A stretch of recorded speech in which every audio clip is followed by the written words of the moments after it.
चीना जी के आशीर्वाद से और पूरी टीम की मेहनत से आज SC/ST सेल का गठन अनाउंस किया जा रहा है। तो पूरी टीम को इसके लिए मैं बधाई देना चाहता हूं और इस पूरी टीम को मैं एक बार अनाउंस करना चाहता हूं। हमारे इस SC/ST विंग के पेट्रन हैं, मार्गदर्शक हैं चीना जी महाराज। दूसरे मार्गदर्शक हैं प्रेम पहाड़ी जी। प्रेम पहाड़ी जी नहीं आए, शायद आए नहीं। इसके अध्यक्ष हैं मनोज कुमार, जो हमारे MLA हैं कोंडली से। इसके वाइस प्रेसिडेंट हैं रुपेश मेहरा जी।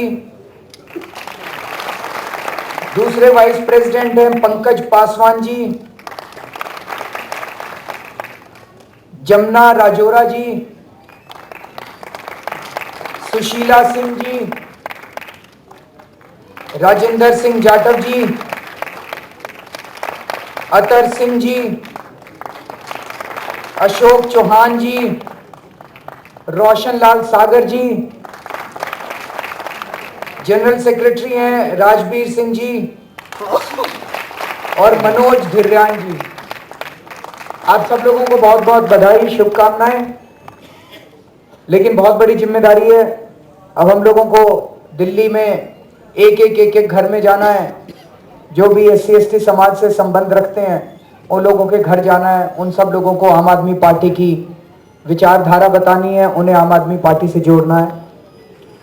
दोस्तों, पिछली बार दिल्ली में 12 रिजर्व्ड कंस्टिट्यूएंसीज में से 9 कंस्टिट्यूएंसीज में आम आदमी पार्टी जीती थी। यह भी एक तरह से ऐतिहासिक बात थी।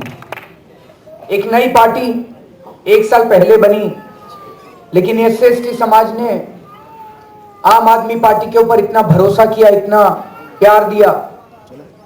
इसके लिए आम आदमी पार्टी पूरे समाज का शुक्रिया अदा करती है। तो जब पूरे समाज ने हमारे ऊपर इतना भरोसा किया था, तो हमारा भी फर्ज बनता था कि जो जो हमने पूरे समाज को वादे किए थे उन वादों पे पूरा उतरना। जैसे ही हमारी सरकार बनी, सबसे पहले दिल्ली में 7 मंत्रियों में से 2 मंत्री हम लोगों ने SC/ST समाज के बनाए थे। हमारे बीच में गिरीश सोनी जी और राखी बिरला दोनों मंत्री थे।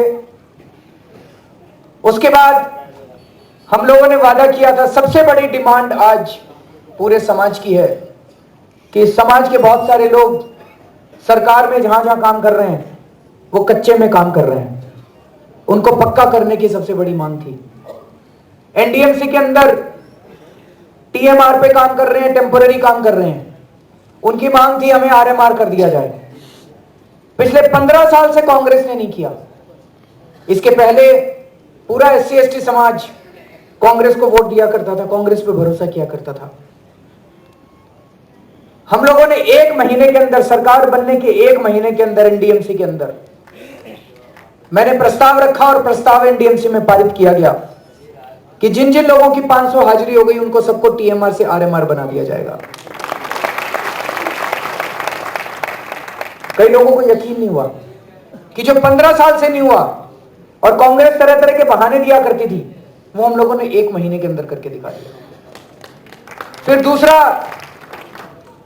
एक ये मांग थी कि जो जो कच्चे पे, ठेके पे कर्मचारी काम कर रहे हैं, उन ठेके के कर्मचारियों को पक्का किया जाए।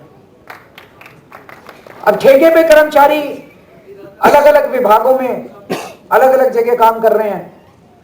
उसके लिए हम लोगों ने तुरंत चीफ सेक्रेटरी की अध्यक्षता में एक कमेटी बनाई थी और मेरे इस्तीफा देने के बाद उस कमेटी की सिफारिश आई और उस कमेटी ने 36,000 कर्मचारियों को पक्का करने की सिफारिश की।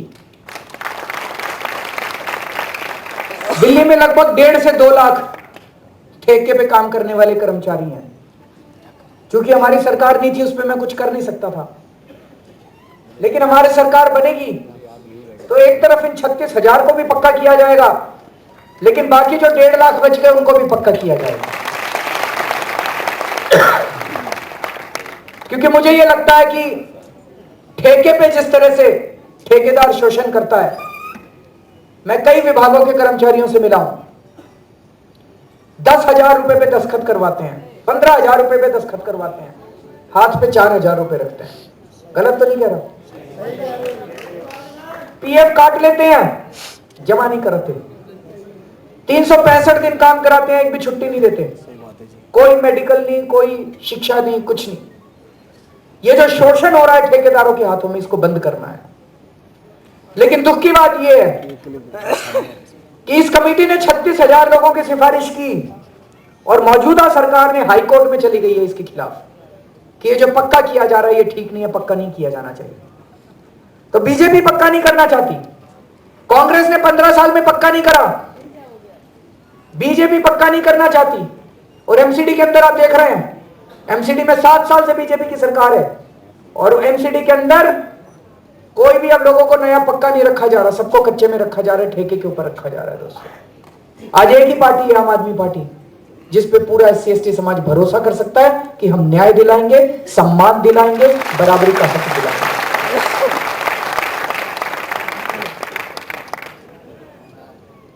अभी स्वच्छ भारत अभियान शुरू किया गया, बहुत अच्छी बात है। हम भी चाहते हैं भारत स्वच्छ हो। कौन नहीं चाहता जी भारत स्वच्छ हो? सारे चाहते हैं, सड़क भी साफ हो, घर भी साफ हो, बाहर भी साफ हो, मैदान भी साफ हो, सब कुछ साफ हो। लेकिन मैं आपसे पूछना चाहता हूं, एक दिन प्रधानमंत्री 5 मिनट झाड़ू लगा लें, अच्छी बात है, लगानी चाहिए। गांधी जी कहते थे श्रमदान करने से, आप ही की कॉलोनी में तो आए थे। अच्छा, सब मालूम है उनको।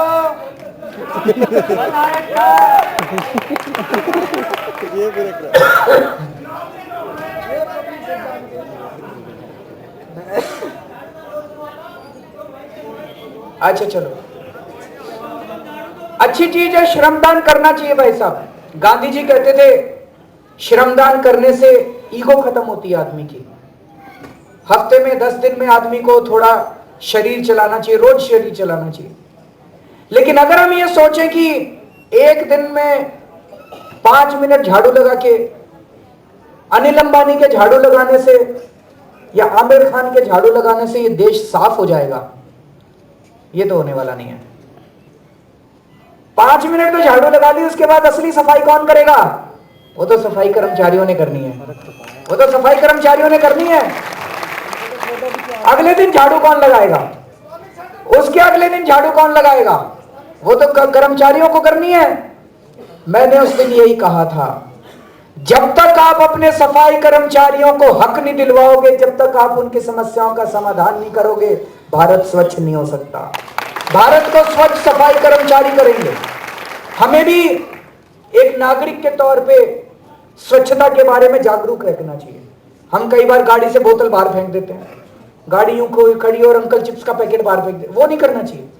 लेकिन असली सफाई कौन करेगा? असली सफाई तो सफाई कर्मचारी करते हैं। जब तक आप सफाई कर्मचारियों को बराबरी का हक नहीं दोगे, उनकी समस्याओं का समाधान नहीं करोगे, उनको पक्का नहीं करोगे।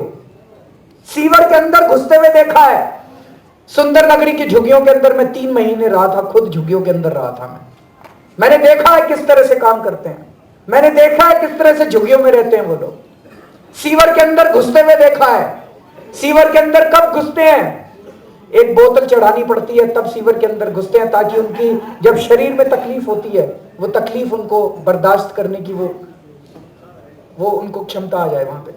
और जब अंदर घुसते हैं उनकी पूरी स्किन खराब हो जाती है, उनकी पूरी त्वचा खराब जाती है, कई बार डेथ हो जाती है, कई की डेथ हो चुकी है अंदर गैस की वजह से।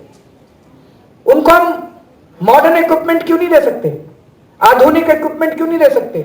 आज 21वीं सदी के अंदर भी अगर दिल्ली की, देश की राजधानी के अंदर अगर सफाई करने के लिए सीवर के अंदर घुसना पड़ रहा है तो ये शर्म की बात है।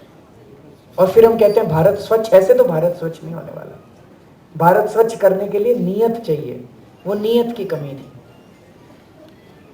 व्हाट्सएप पे आजकल एक जोक चल रहा है, लोग कह रहे हैं कि अब तो मोदी जी भी कह रहे हैं, उन्होंने भी झाड़ू उठा लिया, अब तो मोदी जी भी कह रहे हैं भाई इस बार झाड़ू पे बटन दबाना।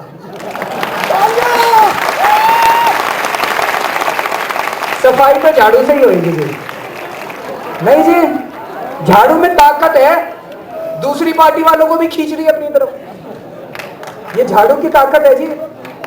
झाड़ू को तो घर की लक्ष्मी मानते हैं हम लोग, तो ये झाड़ू की ताकत है।